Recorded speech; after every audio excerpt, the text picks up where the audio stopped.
Subscribe करें student portfolio YouTube channel को और बेल आइकन दबा के पाएं सारी नोटिफिकेशन सबसे पहले। नमस्कार दोस्तों, आज के नए वीडियो में आपका बहुत बहुत स्वागत है। आज के इस वीडियो में हम बताएंगे आपको बैच ऑपरेटिंग सिस्टम के बारे में। दोस्तों, बैच ऑपरेटिंग सिस्टम से पहले सीरियल ऑपरेटिंग सिस्टम का इनोवेशन हुआ था। सीरियल ऑपरेटिंग सिस्टम में एक बार में एक ही प्रोग्राम को रन करवाया जा सकता था और उसके बाद कंप्यूटर सिस्टम को रीस्टार्ट किया जाता था और फिर से एक प्रोग्राम इनपुट करवा के फिर दोबारा से इसको रिस्टार्ट करना पड़ता था। दोस्तों, ये प्रोसेस कंटिन्यूसली ही करनी पड़ती थी, चाहे आपके पास एक जॉब है चाहे आपके पास 10 जॉब है। आपको एक बार में एक इंस्ट्रक्शन या फिर एक प्रोग्राम का पंच कार्ड मशीन में इनपुट करवाना है। वो मशीन में इनपुट होने के बाद कंप्यूटर सिस्टम में एग्जीक्यूट होगा। उसके बाद आपको सिस्टम को बंद करके अगर कोई नई जॉब चलानी है तो रीस्टार्ट करना पड़ेगा और फिर से सेम प्रोसेस आपको दोहरानी पड़ेगी कि आपको उसको पंच कार्ड के थ्रू इनपुट करवाना पड़ेगा और फिर वो कंप्यूटर सिस्टम में एग्जीक्यूट होगा। तो ये था मैटर सिंगल प्रोसेसिंग के बाद बैच ऑपरेटिंग सिस्टम का आविष्कार हुआ। बैच ऑपरेटिंग सिस्टम ने हमें कैसे हेल्प किया? बैच ऑपरेटिंग सिस्टम ने हमें अलाउ किया कि हम कंप्यूटर को रीस्टार्ट ना करें और हम कंटिन्यूसली प्रोग्राम्स को चला पाएं। लेकिन कैसे प्रोग्राम्स को चला पाएं? सिमिलर टाइप्स ऑफ जॉब्स को चला, जैसे कि कॉबल प्रोग्राम्स को आप कंटिन्यूसली चला सकते हैं, फॉर्ट्रन प्रोग्राम्स को आप रेगुलर चला सकते हैं। इसके बाद similar types of jobs are grouped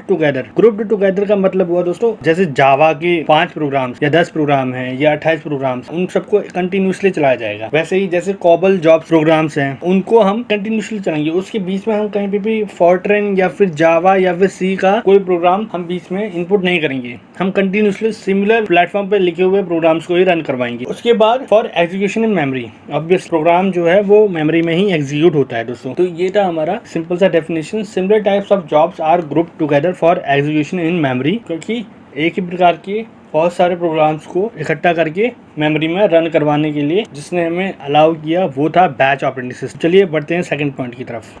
second option है दोस्तों, in easy words we can say jobs with similar requirement of environment, COBOL environment और फॉर्ट्रन एनवायरनमेंट और सी एनवायरनमेंट और Java environment are grouped together and executed at a time. दोस्तों, easy words में कहें या आसान शब्दों में कहें तो jobs with similar requirement of environment, मतलब ऐसी जॉब जिनकी रिक्वायरमेंट सेम एनवायरनमेंट की हो। मतलब जैसे कि जावा में जो प्रोग्राम्स लिखे गए हैं उनकी रिक्वायरमेंट क्या होगी? उनकी रिक्वायरमेंट होगी ऐसा एनवायरनमेंट जिसमें सारे जावा के प्रोग्राम रन हो जाएं। वैसे ही जो सी लैंग्वेज में लिखे हुए प्रोग्राम होंगे उनकी क्या रिक्वायरमेंट होगी? उनकी रिक्वायरमेंट होगी ऐसा एनवायरनमेंट जिसमें सारे सी लैंग्वेज में लिखे हुए प्रोग्राम चल जाए। वैसे ही कॉबल प्रोग्राम की क्या रिक्वायरमेंट होगी? कॉबल प्रोग्राम की ये रिक्वायरमेंट होगी कि ऐसा एनवायरनमेंट हो जिसमें कि सारे के सारे कॉबल प्रोग्राम रन हो जाएं। वैसे ही फॉर्ट्रन के लिए भी ऐसा एनवायरनमेंट चाहिए जिसमें सारे फॉर्ट्रन के प्रोग्राम रन हो जाएं। तो दोस्तों, jobs with similar requirement of environment मतलब कि जॉब की रिक्वायरमेंट सेम हो या सेम एनवायरनमेंट की हो, उनको इकट्ठा किया जाता है ताकि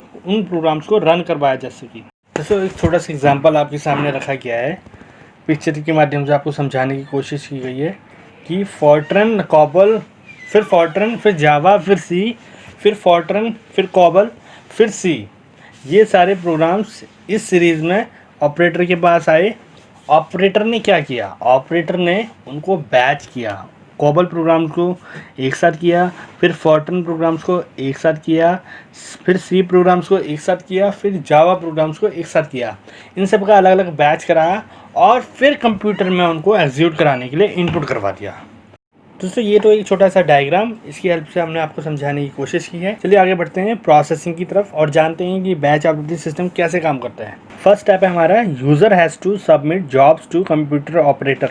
दोस्तों, पहले के टाइम पे क्या होता था, यूज़र इतने एडवांस नहीं होते थे। मतलब उस टाइम पे कंप्यूटर इतना ज़्यादा एडवांस नहीं हुआ था कि हर घर में कंप्यूटर 3-3, 4-4 कंप्यूटर हों। उस टाइम पे कंप्यूटर एक रेयर टेक्नोलॉजी होती थी जो कि स्किल्ड लोगों को ही पता था। मतलब उसके स्पेसिफिकली कंप्यूटर ऑपरेटर होते थे जो उन सिस्टम्स को या उन मशीन्स को यूज़ करते थे या ऑपरेट करते थे। तो यूज़र को जब भी कोई नया प्रोग्राम बनवाना हो या नई जॉब ऑपरेट करवानी हो तो वो ऑपरेटर को उस जॉब को दे देते थे या प्रोग्राम्स को ऑपरेटर के पास सौंप देते थे। Second option, these jobs were type और written in either punched card और पेपर टेप। यूजर जो भी जॉब्स को कंप्यूटर ऑपरेटर को देगा वो जॉब्स या तो पंच कार्ड्स में लिखी होती थी या फिर पेपर टेप्स में लिखी होती, मतलब कि पहले की सारी जॉब्स पंच कार्ड और पेपर टेप्स में ही लिखी होती थी दोस्तों, और उन्हीं पंच कार्ड और पेपर टेप्स को पंच कार्ड रीडर मशीन या पेपर टेप्स रीडर मशीन के थ्रू कंप्यूटर सिस्टम में इनपुट कराया जाता था।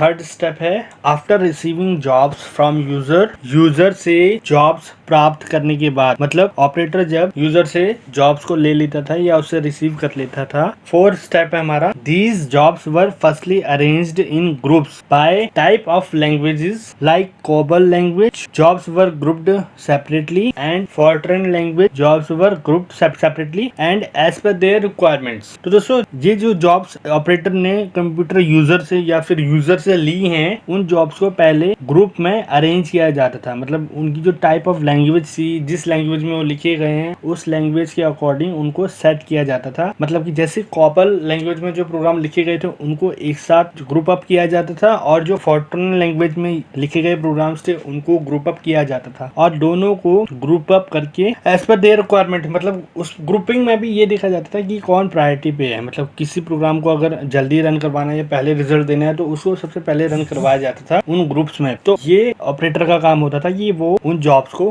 ग्रुप अप करेगा, ग्रुप में सेट कर लेगा। Fifth point, then computer operator placed all those jobs on input device of computer system। दोस्तों एक बार ऑपरेटर ने जब सारे जॉब्स को ग्रुप अप कर लिया, उसके बाद ऑपरेटर इन जॉब्स को रीडर मशीन, चाहे वो पंच कार्ड रीडर मशीन हो चाहे वो पेपर टेप रीडर मशीन हो, जिस भी कार्ड रीडर के अकॉर्डिंग डाटा आया है, चाहे पंच कार्ड में टाइप होकर आया है तो वो पंच कार्ड रीडर के थ्रू इनपुट कराई जाएंगी, यदि पेपर टेप में लिख के आया है यानी पेपर टेप में इनपुट करवा के अगर डाटा मिला है उसको, तो पेपर टेप रीडर मशीन के थ्रू इनपुट करवाता है, पेपर टेप रीडिंग मशीन के थ्रू इनपुट करवाएगा। किस में करवाएगा? कंप्यूटर सिस्टम में करवाएगा। सिक्स्थ पॉइंट है, all the new jobs were firstly saved to hard disk drives. दोस्तों बैच ऑपरेटिंग सिस्टम में सबसे बड़ा जो अगर अचीवमेंट था वो था हार्ड डिस्क ड्राइव और resident monitor. Hard disk drive उस टाइम पे इम्प्लीमेंट हो चुका था और जो भी नई जॉब्स आती थी वो हार्ड डिस्क ड्राइव में सेव की जाती थी ताकि उनको रेगुलरली चलाया जा सके। Without hard disk drive it was not possible to run jobs on continuous basis. मतलब कि अगर हार्ड डिस्क ड्राइव वहाँ नहीं होती तो ऑपरेटर उन जॉब्स को सेव वहाँ करता है, उन जॉब्स को सेव नहीं कर पाता तो उनको कंटिन्यूसली चलाने में कैसे हेल्प मिलती। तो बिना हार्ड डिस्क ड्राइव के तो ये काम इम्पॉसिबल था। तो उस टाइम पे new jobs were firstly save to hard disk drive. Hard disk drive में उन जॉब्स को पहले सेव किया जाता था, उसके बाद उनको आगे प्रोसेस किया जाता था। 7 पॉइंट है दोस्तों, job control cards were placed between every job so that system would be able to know when a new process is being started and when it is ending। तो जॉब कंट्रोल कार्ड भी एक important role play करते थे। Job control cards को हर job के शुरुआत में और एंड में प्लेस किया जाता था, मतलब लगाया जाता था ताकि कंप्यूटर सिस्टम उन जॉब कंट्रोल कार्ड्स को जब रीड करे तो समझ जाए कि ये नई प्रोसेस स्टार्ट हो रही है, और जब एंड में वो एग्जीक्यूट करेगा, मतलब उस प्रोग्राम के एंड में लगे हुए जॉब कंट्रोल कार्ड को रीड करेगा तब वो समझ जाए यहाँ पर ये प्रोग्राम एंड हो चुका है। वैसे ही जब अगली प्रोसेस शुरू होगी, अगली जॉब शुरू होगी तो उसकी स्टार्टिंग में भी एक जॉब कंट्रोल कार्ड लगा होगा और उसमें इनिशिएशन का मैसेज होगा या फिर स्टार्टिंग का मैसेज होगा। तो कंप्यूटर सिस्टम ये समझ जाएगी कि एक नई जॉब स्टार्ट हो रही है या नया प्रोग्राम स्टार्ट हो रहा है। तो दोस्तों ये फिर उसके एंड में भी एक एंडिंग का जॉब कंट्रोल कार्ड लगा होगा, मतलब हर प्रोसेस के स्टार्टिंग और एंड में जॉब कंट्रोल कार्ड्स लगाए जाते थे ताकि यूजर समझ जाए कि जॉब कंट्रोल कार्ड लगे हुए हैं, ताकि कंप्यूटर सिस्टम समझ जाए कि कौन सी जॉब कब शुरू हो रही है और कौन सी जॉब कब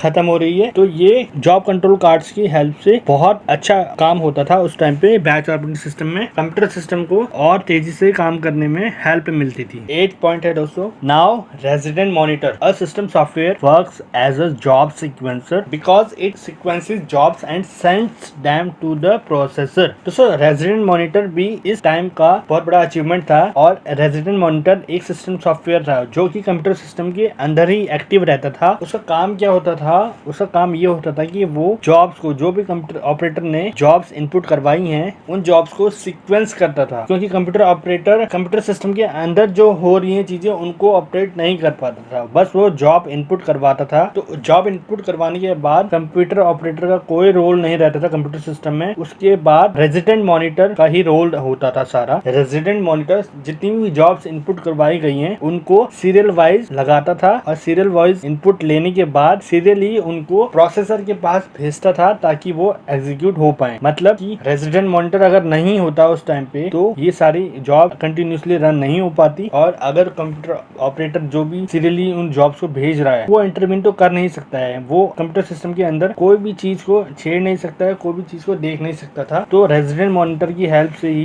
ये सारे काम इजिली हो पाते थे। रेजिडेंट मॉनिटर जो भी जॉब्स अंदर आई है उनको सीरियली एग्जीक्यूट करवाता था, उनको सीरियली रीड करता था, फिर उनको आगे भेजता था प्रोसेसर के पास ताकि वो सीरियली एग्जीक्यूट हो पाए। और एक जॉब के एग्जीक्यूट होने के बाद रेजिडेंट मॉनिटर दूसरी जॉब को प्रोसेसर के पास भेजता था। उसके बाद जब दूसरी जॉब भी एग्जीक्यूट हो जाती थी उसके बाद रेजिडेंट मॉनिटर थर्ड जॉब को प्रोसेसर के पास भेजता था। ऐसे ही जितनी भी जॉब्स कंप्यूटर सिस्टम में इनपुट करवाई गई हैं सारी जॉब्स को रेजिडेंट मॉनिटर एग्जीक्यूट करवाता था। 9 पॉइंट है resident monitor load the program one by one into the main memory according to their sequences. It executes all jobs continue without any gap. जैसे कि आपको बताया मैंने अभी कि रेजिडेंट मॉनिटर ही उन जॉब्स को मेन मेमोरी में लोड करता था। जो भी जॉब्स इनपुट करवाई गई हैं उनको एक एक करके मतलब सीरियली जिस सीरीज में ऑपरेटर ने उनको इनपुट करवाया है उसी सीरीज में रेजिडेंट मॉनिटर उन जॉब्स को आगे मेन मेमोरी में सेंड करता था, और उसके बाद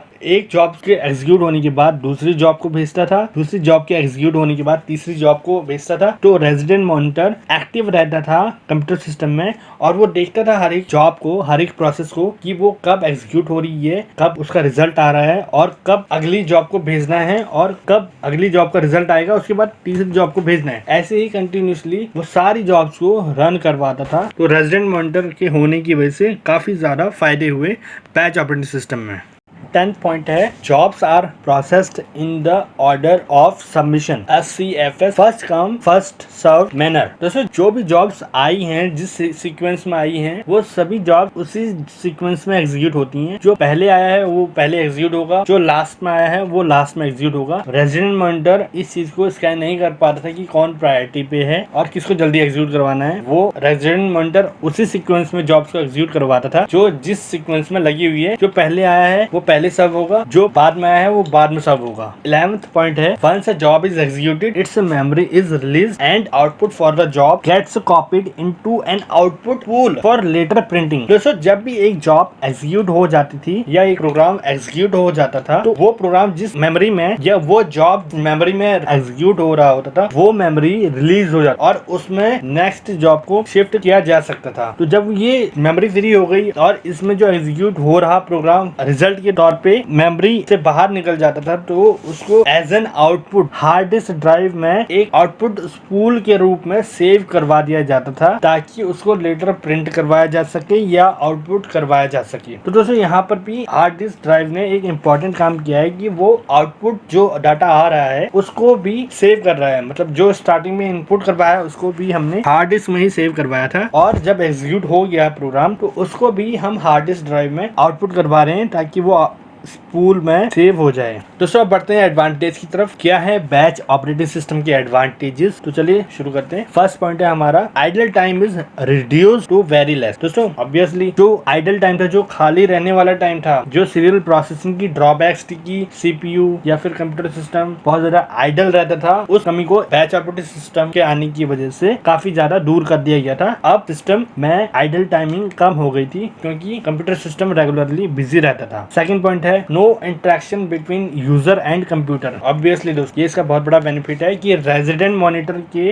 सिस्टम में एक्टिव होने की वजह से जो हमारा कंप्यूटर सिस्टम था उसमें इंटरेक्ट करने की जरूरत नहीं पड़ती थी क्योंकि रेजिडेंट मॉनिटर सारी जॉब्स को प्रॉपरली एग्जीक्यूट कर रहा होता था। थर्ड पॉइंट है benefited to large organisations as well as small organisation. दोस्तों ऑब्वियसली क्योंकि हम बहुत सारी जॉब्स को एग्जीक्यूट कर पा रहे थे तो ऐसे में जो बड़ी बड़ी संस्थाएं थी जिनको ज्यादा डाटा एग्जीक्यूट करवाना होता था उनके लिए ये काफी लाभदायक था कि वो सारी जॉब इनपुट करवा सकते थे और कंप्यूटर सिस्टम तो ये तो थी एडवांटेजेस। अब बढ़ते हैं डिसएडवांटेज की तरफ। दोस्तों फर्स्ट ऑप्शन है हमारा operator needs to be well known with batch operating system. दोस्तों ये ड्रॉबैक है बैच ऑपरेटिंग सिस्टम की कि जो भी कंप्यूटर ऑपरेटर है उसको पता हो कि बैच ऑपरेटिंग सिस्टम कैसे रन होता है, मतलब वो स्किल्ड होना चाहिए और उसको पता होना चाहिए कि बैच ऑपरेटिंग सिस्टम कैसे काम होता है, कैसे जॉब इनपुट करवाई जाती है और कैसे आउटपुट करवाई जाती है। अगर ऐसा नहीं होगा तो बैच ऑपरेटिंग सिस्टम फेलियर हो जाएगा दोस्तों। जो ऑपरेटर होगा वो यूज नहीं कर पाएगा सिस्टम को, तो इसके लिए ऑपरेटर को स्किल्ड होना बहुत जरूरी था। सेकंड ऑप्शन है हमारा बैच प्रोसेस वॉज कॉस्टली। हाँ दोस्तों, बैच प्रोसेसिंग एक कॉस्टली प्रोसेस थी क्योंकि सिस्टम भी काफी